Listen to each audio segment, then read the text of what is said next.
Eve Sir John Ronel Cranto. I am Joseph Clyde Ramirez Soto, and I will be explaining the electron configuration and the orbital diagram and Bohr diagram. Now, the atomic number of hydrogen is 1, which means it has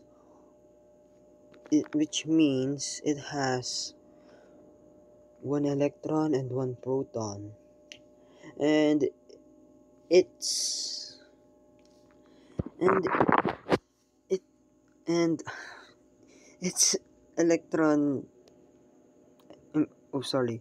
I mean its orbital diagram is 1s, and its electron configuration is 1s1.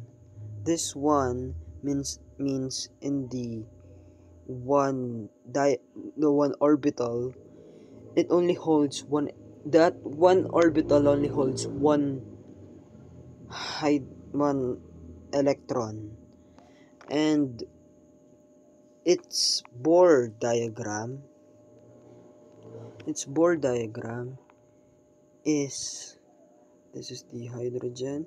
The center is the hydrogen atom, while this dot is the electron orbiting the atom. This is the tiniest and simplest element in the periodic table known to mankind. And although it is very common, I guess, it is still very important in the universe. That is all, and have a great night.